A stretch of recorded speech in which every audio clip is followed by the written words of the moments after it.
தேர்தல் வாக்குறுதி 503ல ஒரு சிலிண்டருக்கு 100 ரூபாய் மானியம் கொடுப்பதா சொன்னீங்க. இது கொடுக்க வேண்டிய நேரம் இது. இன்டர்நேஷனல் லெவல்ல பிரைஸ் உயருது, வார் எத்தனை நாளைக்கு இருக்கும் நமக்கு தெரியாது, ஏன்னா 2-3 மாசத்துக்கு போலாம். அதனால நம்முடைய பொதுமக்களுக்கு கண்டிப்பா தொந்தரவு ஏற்படும். அதனால முதலமைச்சர் ஐயா அவர்கள் 503வது தேர்தல் வாக்குறுதியின்படி நீங்க 2021 சொன்னீங்க, இதுவரைக்கும் எல்பிஜி சிலிண்டருக்கு மானியம் கொடுக்கல. நாம 300 ரூபாய் மானியம் 10 கோடி பேருக்கு கொடியை கொடுக்குறாங்க. அதனால உடனடியாக தமிழகத்துல எல்பிஜி சிலிண்டர் வச்சிருக்கிறவங்க எல்லாத்துக்குமே 100 ரூபாய் மானியத்தை நீங்க உடனடியாக கொடுக்கணும் அப்படிங்கிற வேண்டுகோளையும் பாரதிய ஜனதா கட்சி சார்பாக இந்த நேரத்தில் வைக்கிறோம். உஜ்வாலா திட்டத்தின் மூலமாக நாம ஆட்சிக்கு வந்த பொழுது 2014ல இந்தியாவில எல்பிஜி கனெக்ஷன் வெறும் 14 கோடி மட்டும் இருந்துச்சு. நாம கடந்த 11 ஆண்டுகள்ல அது 33 கோடியாக உயர்த்தி இருக்கின்றோம். 14 கோடி வீட்டுல இருந்த கனெக்ஷன் 33 கோடி வீட்டுல இருக்கு. அதிகமா இருக்கு, பயன்பாடு அதிகமா இருக்கு. 45 விழுக்காடு நம்ம இம்போர்ட் பண்ற கேஸ் மட்டுமே அதிகமா இருக்கு. அதெல்லாம் கருத்துல கொண்டு பிரதமர் அவர்கள் சீரிய முயற்சினால மேக்சிமம் பிரைஸ கண்ட்ரோல்ல வச்சிருந்தாங்க. இன்னைக்கு சில காரணங்கள் நம் கையில் இருக்கக்கூடிய காரணங்கள் கிடையாது. இன்டர்நேஷனல் ரீசன்ஸ் இன்னைக்கு 913 சப்சிடி இல்லாத சிலிண்டரும், சப்சிடி இருக்கக்கூடிய சிலிண்டர் 613, 300 ரூபாய் குறைவு. உஜ்வாலா திட்டத்துல 10 கோடி சகோதரிகள் உஜ்வாலா திட்டத்துல சிலிண்டர் வாங்கியிருக்காங்க. அவங்களுக்கு அந்த சப்சிடி தொடரும். 12 சிலிண்டருக்கு 300 ரூபாய் மத்திய அரசு சப்சிடி கொடுக்குறாங்க.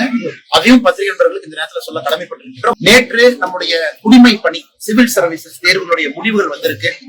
ரொம்ப மகிழ்ச்சி. 10 ஆண்டுகள் கழித்து தமிழகத்துல நம்முடைய சகோதரன் சகோதரி 2 பேரு டாப் 10ல வந்திருக்காங்க. 2ஆம் ரேங்க் ஒருத்தர் ஆல் இந்தியால, மதுரையை சார்ந்த சகோதரி ஒருத்தவங்க. ரேங்க் 7 தமிழ்நாடு வந்திருக்காங்க.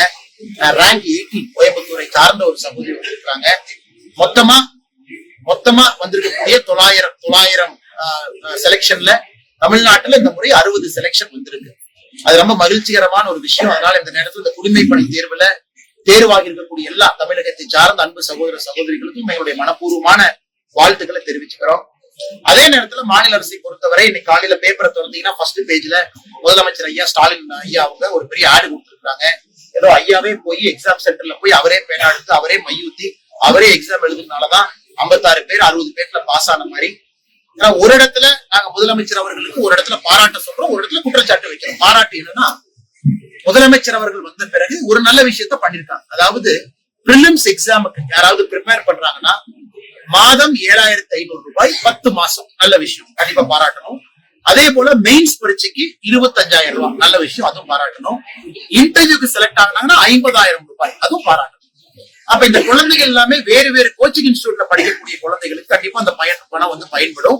அதே நேரத்துல 60 பேர்ல 56 பேர்னா வேற வேற இடத்துல படிக்கிறவங்க இந்த பண உதவி வாங்கியிருக்கிறாங்க. முதலமைச்சர் அவர்களை பொறுத்தவரை ஊக்குவிங்க, நிறைய பேர்த்த எழுத வைங்க. கர்நாடகா மாநிலத்துல 1 லட்சம் ரூபாய், வேற வேற மாநிலத்துல நிறைய பணம் கொடுக்குறாங்க. அதனால அரசு குழந்தைகளுக்கு இன்னும் ஊக்கத்தொகை கொடுங்க, நிறைய பேர்த்த சிவில் சர்வீஸ் எழுத வைங்க. குறிப்பா நமக்கு பட்டியலின சகோதர சகோதரிகள் நிறைய பேர் கவர்மெண்ட் சர்வீஸ்க்குள்ள பிற்படுத்தப்பட்ட சமுதாயத்துல இருந்து நிறைய வரணும், அவங்களை கொண்டு வரக்கான முயற்சி எடுங்க. அதனால எல்லாமே ஒரு அட்வர்டைஸ்மெண்ட் அப்படின்னு பார்க்காம இந்த அரசனுடைய கடமை. அரசு நிதியுதவி செஞ்சதுக்கு பாராட்டுகள், வாழ்த்துக்கள், நிறைய பேருக்கு கொடுத்துருக்கீங்க, அதை இன்னும் அதிகப்படுத்துங்க.